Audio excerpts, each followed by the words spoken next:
first story is titled, Am I the a-hole for refusing to help my stepbrother pay for his wife's surgery using my inheritance money?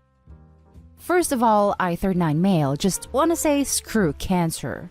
I've lost my mom and my son to this awful disease. My son passed away in 2015, but every day it still hurts the same. My mom and dad were divorced, and I mostly lived with my dad for several reasons. My stepbrother and I don't get along so well. To be frank, I didn't see him as a brother because of how he behaved during my mom's and my son's difficult days. I took care of my mother solely because my dad didn't care. He didn't even try to get the family to comfort me by at least visiting once in a while during my mom's sickness and after her death. No one wanted to spend time with me. I was not invited to birthdays, /family dinners, /New Year's Eve, etc. This year's Christmas was filled with tears and unpleasant memories.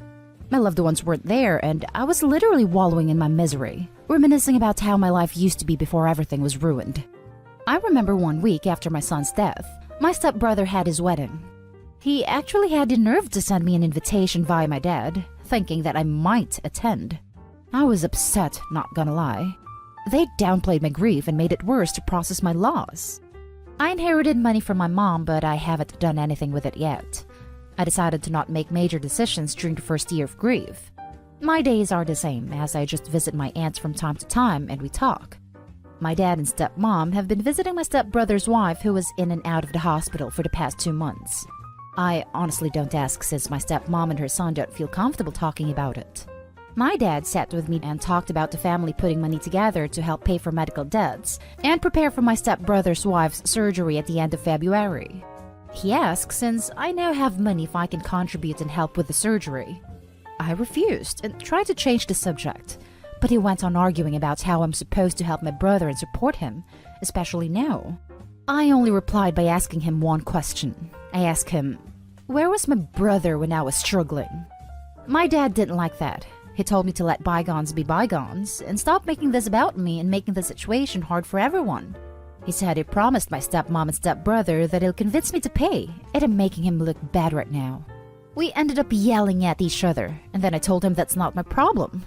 He got my aunt involved in this mess and keeps saying I'm giving up on family and I'm being spiteful and bitter. I felt guilty, but felt awful that they're asking for my mom's money. My mom, who they didn't even visit while she was sick. I understand what they're going through because I lived it with my son. It's every father's worst nightmare to see their son struggle like that. Then to have to suffer another great loss is too much. Now for the top comments. What's the old saying? You reap what you sow? No one was there for you, so how dare they demand money now? My advice? Go no contact with them. These people are selfish and toxic, not a-hole. Absolutely. They didn't stop for some time to see how I'm doing. They were busy with their lives acting like nothing happened. I know that life goes on, but I was literally left behind. My aunt was there for me. She lost her sister, so she understands my pain, though it may not be on the same level. But a loss is a loss, and my dad and his family didn't lose what I lost. Not a-hole. He has shown you he is not family. You owe him nothing. And shame on your father for making you deal with your money before getting it. This was what bothered me the most. He thinks he's entitled to the money because it's my mom's, and he's wrong to think that. Especially after his treatment and lack of sympathy when he saw what she was going through. That's what really hit me in your post. I felt guilty but felt awful that they're asking for my mom's money. My mom, who they didn't even visit while she was sick. That's all you need to say to your father. It's not my money, it's my mother's. And where were you and my brother when she was dying? Not a-hole. Your dad certainly is, though, for telling his family that he would convince you to pay. Screw him. You are not obligated to take care of anyone but yourself. If you want to help, that's great, but it seems they just want to use you. Do whatever makes you feel best. And it's beyond ridiculous Opie's dad is upset because he looked bad. He doesn't seem so concerned about the cancer, only with being the good guy in the situation by making you pay. Not a-hole, and don't let dad pressure you into something you don't want. So sorry for your losses. Now for the next story. Half-brothers threatened to sue me over $16,000. It costs them $158,000 and possibly their parents' marriage. When I, 25 female, was 3, My grandparents passed away. They set up a savings account in my name. The account was meant to be accessed by me when I was 21. At that point, it contained just over 300,000. My grandparents left me a letter saying they would like me to share the money fairly with any other Smith-Jones children, meaning my full siblings. Dad's a Smith, Mom's a Jones. By fairly, they meant that they wanted me to assess the situation and judge for myself what was fair. I never had full siblings, but I have two half-brothers, Mac and Joe Smith, who were dad and stepmom's kids. Due to the specific wording my grandparents used, I legally never had to give Mac or Joe any money. However, I see Mac and Joe as my brothers, and as the money came from our grandparents, I felt that the fairest thing would be to assign each of us 100,000, so we all got an equal-sized lump sum, and I figured that when Mac, the youngest, turned 21 and took his 100,000, we could split any remaining money. When I turned 21, Dad suggested I buy a house with my 100,000. I found a place I loved, but it was 130,000 and I couldn't get a mortgage. So Dad said I should borrow 30,000 from the account. I did, figuring I could pay it back before my brothers turned 21, and I have been repaying it. The account should be at 208,000 right now, but due to me withdrawing and then repaying that money, it's at 195,000, so I still owe 13,000. Joe turned 21 recently, and as I was giving him his 100,000, Joe noticed that there was less in the account than there should be. I explained and said I was going to put it all back before Mac, now 19, turns 21. Joe told Mac, and both boys said I stole from them and owe them the full 13,000 back, plus $3,000 of interest that they felt they would have gotten, and they wanted it all paid by the summer, which gave me less than 6 months to bring the account up to 211,000. I said I'd do it, but over 2 years as planned. The boys then wrote up a contract to that effect. I went to sign it until I saw that it said 6 months to pay it all back. I wouldn't sign as we agreed on 2 years.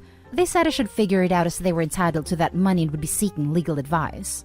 Later that day, I got an email, clearly written by them, saying that they intend to sue me for the 16,000, plus whatever's currently in the account, and additional damages and emotional distress on top of that. At this point in time, I'd given Joe about 50,000 of his 100,000 because he wanted it in installments. I responded that legally they were never entitled to any of it, and given their attitudes, I'd say they've already received an amount I deem fair, so that 50,000 was all they were getting. I then got a barrage of texts, calls, and emails yelling at me for going back on our deal. I blocked them. They then took to social media, saying that I was trying to screw them out of their inheritance, and rallying our extended family into harassing me over this, and it mostly worked as a lot of people messaged me. However, I got a message from this guy called Chris Smith. Chris said he was 27 and claimed to be my half-brother. I had never met him before, but he sent me photos of him as a kid with our dad, grandparents, and me. He showed me that he also had an account with 150,000 in it, and a scan of a letter from our grandparents saying this money was meant to be shared fairly among Dad's illegitimate children. Chris also told me we have another half-sibling, who is 18. He'd been looking for me for a while, but only found me when Dad shared Joe's post, which had me tagged. We checked with the solicitor to make sure, and as the boys are legitimate, they aren't entitled to anything in Chris's illegitimate kid fund, and as they are my half-siblings, they aren't entitled to anything in my Smith-Jones kids fund either. I sent the boys a letter formally telling them to back off, stop posting about me online, and enjoy the 50,000 because it's all they're getting. The day they received the letter, Chris got a private message from Dad asking if the boys can have some of Chris's fund. Chris also said no and told Dad we'd met. I told Mac and Joe about Chris and our other half-sibling, with Chris's permission. So, it looks like my grandparents, knowing about Chris before they passed, set up 2 funds. One for the kids Dad had with my mother, who was still his wife when they passed, and one for children born out of Dad's affairs, presumably to make sure no one tried to screw anyone else over out of hurt feelings. I'm getting a lot of crap, but holding firm on my decision.